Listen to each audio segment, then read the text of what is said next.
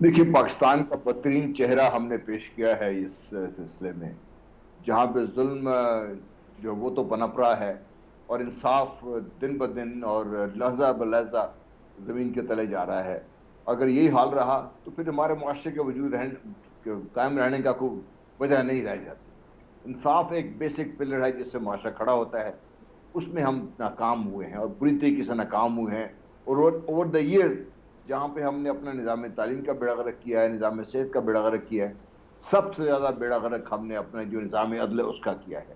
اور اس میں کرنے والے نظام عدل کے لوگ بھی شامل ہیں، اس میں بھی شامل ہوں، اس میں اور لوگ بھی شامل ہیں.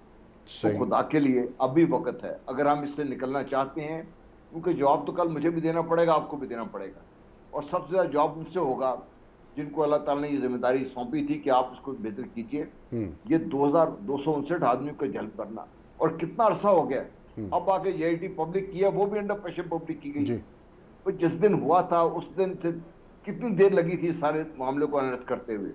اس وقت سے شور مچا ہوا تھا لیکن کچھ کوئی کرنے کو تیار نہیں تھا، کیونکہ سیاسی مفادات آڑے آ رہے تھے. اس میں تمام حکومتیں شامل، تمام لوگ شامل ہیں. میرا اور آپ کا گریبان ہی پکڑا جائے گا، سب یاد رکھیے جی. اور ہم اس میں مجرم ہیں کیونکہ ہم نے اس ظلم کے نظام کو پنپنے میں، اس کو روکنے میں میں نے کوئی کردار ادا نہیں کیا، اس لیے میں خود اپنے آپ کو اس چیز کا مجرم سمجھتا ہوں. صحیح. فہیم الزماں صاحب، اختتامی مراحل ہیں. JIT بن گئی، 8 سال کے بعد کسی نہ کسی طرح سامنے بھی آ گئی، سزا کسی کو نہیں ہوئی، کیوں؟ رضا، جو لوگ ملزمان یا مجرموں کو پروٹیکٹ کرتے ہیں وہ اس ملک کے سب سے مضبوط لوگ ہیں، تو سزا وزا تو کسی کو نہیں ہونی. آپ بدنصیبی دیکھیں، ایک جرمن کمپنی YKK نے جو یہاں سے گارمنٹس بنواتا تھا، اس نے کمپنسیشن پے کیا. ہماری ریاست نے یا کسی ریاستی ادارے نے یا ملزمان نے نہیں کیا. ایک چیز اور دیکھیے، جو آگ لگی، لوگ اتنے مرے، اس کی ایک وجہ تو یہ تھی کہ آگ لگائی گئی. دوسرا، جو فیکٹری تھی اس کو چاروں طرف سے سلاخیں اور گرلز لگا کے بند کیا گیا تھا. آج بھی آپ جائیے اس علاقے میں ہر فیکٹری کے اندر گرلز اور سلاخیں لگی ہوئی ہیں تاکہ ورکرز کوئی چوری نہ کر سکیں. اور اگر خدا نہ خواستہ کسی فیکٹری میں دوبارہ کوئی آگ لگتی ہے، کوئی ایسی چیز ہوتی ہے، تو جو ورکرز ہیں اسی طرح سے جل کے مریں گے. جیسے میں کہتا ہوں، آپ مجرموں کو مت دو سزا، آپ کس کمپنسیشن نہیں دو، مگر کم سے کم جو لوگ ابھی نہیں جلے ہیں ان کو تو بچانے، جو لوگ ابھی نہیں جلے ہیں ان کی زندگیوں کو بچانے کے لیے اقدامات تو کر لیں. لیبر لاس کے اوپر اور جو اسٹینڈرڈ آپریٹنگ پروسیجرز ہیں اور جو بیسٹ پریکٹسز ہیں ان کو امپلیمنٹ کرنے سے ہمیں کون روک رہا ہے؟ یہ ایک بہت عام سوال ہے جس کا جواب شاید ہم میں سے کسی کے پاس بھی موجود نہیں ہے. بہت بہت شکریہ مہمان گرامی، قیمتی وقت دی ہمارے ناظرین کے لیے. کل انشاءاللہ آپ کی خدمت میں نئے موضوع کے ساتھ دوبارہ حاضر ہوں گے. اپنا بہت خیال رکھیے، کووڈ کی احتیاط جاری رکھیے، اس لیے کہ کرونا لا علاج ہے. جی پاکستان کی.